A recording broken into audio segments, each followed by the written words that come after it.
ಸಮಾಜದ ದೊಡ್ಡ ಸಮಸ್ಯೆ ಸೋಷಿಯಲ್ ಸೈಂಟಿಸ್ಟ್ ತೆಗೆದು ಕಾಪಿ ಕ್ಯಾಟ್ ಬಿಹೇವಿಯರ್. ಸರ್ ಇವತ್ತು ಜನನ್ನ ಕರ್ಕೊಂಬರಕ್ಕೆ ಒಂದು ಮೂವ್ಮೆಂಟ್ ಮಾಡಬೇಕು. ಇಷ್ಟು ಯುದ್ಧ ಕಾಂಡ ಮಾಡಕ್ಕೆ ಎಷ್ಟು ಪ್ರಯತ್ನ ಪಡ್ತೀರಾ? ಜನನ್ನ ಫಿಲಂ ನೋಡಕ್ಕೆ ಒಂದು ಮೂವ್ಮೆಂಟ್ ಮಾಡಬೇಕು.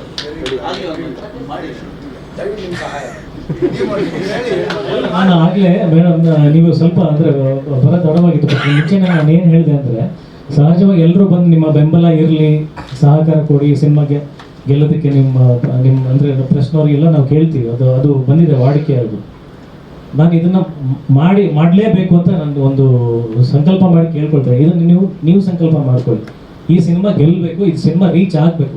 ಅದರಲ್ಲೂ ನಾನೇನು ಹೇಳಿದ್ದು, ಒಂದು mid scale cinema, let it make A PAN India song. ಅದು ಅಲ್ಲಲ್ಲ ಇಲ್ಲಿ ಬಂದು ಜನ ಗೆಲ್ಸಿದ್ರೆ ತಾನೇ ತೊಗೊಂಡು ಹೋಗಕ್ಕೆ ಸಾಧ್ಯ. ಅದು ಕನ್ನಡಿಗರಲ್ಲಿ ಆ ಸಾಮರ್ಥ್ಯ ಇದೆ. ಇಲ್ಲಿ ಕನ್ನಡ ಜನ ಸಿನಿಮಾ ನೋಡಿ ಮೆಚ್ಚಿದ್ರೆ ಇದರಲ್ಲಿ ಇರೋಂಥ ವಿಷಯ ಅಲ್ಲಿವರೆಗೂ ರೀಚ್ ಆಗುತ್ತೆ ಅಂತ.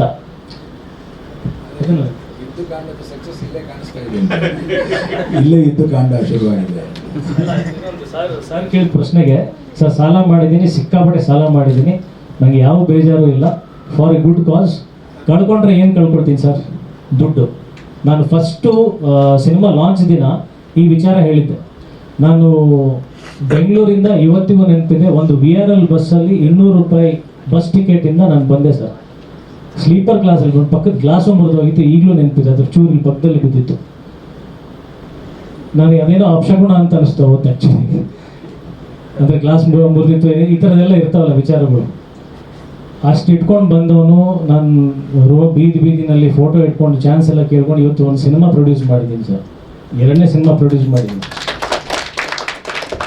ರೀಸನ್ ಏನಂದರೆ ಸರ್, ನನಗೆ ದುಡ್ಡಿನ ಶಕ್ತಿ ಅಲ್ಲ, ನನಗೆ ಇರೋಷ್ಟು ಸ್ನೇಹಿತರು ಎಷ್ಟಂತ ನೀವು ಲೆಕ್ಕ ಹಾಕೋಕ್ಕೂ ಆಗಲ್ಲ. ನನಗೆ ಇರೋಂಥ ಕಲಾವಿದರ ಸ್ನೇಹಿತರು, ತಾಂತ್ರಿಕ ವರ್ಗದ ಸ್ನೇಹಿತರು, ಮಾಧ್ಯಮ ಸ್ನೇಹಿತರು ಎಷ್ಟು ಜನ ಇದ್ದಾರೆ ಅಂತ ನಾನು ಒಂದು ಪಟ್ಟಿ, ನನ್ನ ಫೋನ್ ಲಿಸ್ಟ್ ನಾನು ತೆಗೆದ್ರೆ, ಸಿನಿಮಾ ಈಗ ನಾಳೆ ಪ್ರಚಾರ ಮಾಡೋಕ್ಕೆ ಯಾರ್ಯಾರಿಗೆ ಬ್ರಾಡ್ಕಾಸ್ಟ್ ಮೆಸೇಜ್ ಮಾಡಲಿ ಅಂದರೆ ನೋಡಿದ್ರೆ ಸರ್ ನನಗೆ ಆಶ್ಚರ್ಯ ಆಗುತ್ತೆ. ಇಂಥ ವ್ಯಕ್ತಿಗಳೆಲ್ಲ ನನಗೆ ಪರಿಚಯ ಇದ್ದಾರೆ, ಇಂಥ ವ್ಯಕ್ತಿಗಳು ನನ್ನ ಜೊತೆಗಿದ್ದಾರೆ.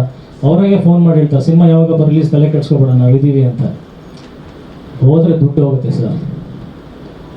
ಸಂಪಾದನೆ ಮಾಡಿದ್ರೆ ಅದಕ್ಕಿಂತ ದೊಡ್ಡದಿದೆ. ನಾನು ಇನ್ನೊಂದು ಮಾಡ್ತೀನಿ ಸರ್. ಮತ್ತೆ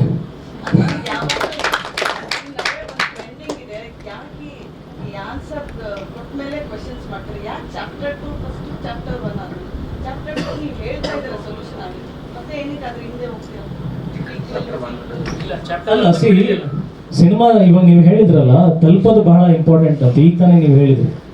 ಅಫ್ಕೋರ್ಸ್ ಆ ಸ್ಟ್ರಾಟಜೀಸ್ಗಳನ್ನ ನಾವು ಯೂಸ್ ಮಾಡಿದ್ವಿ. Marketing strategies for cinema is always necessary.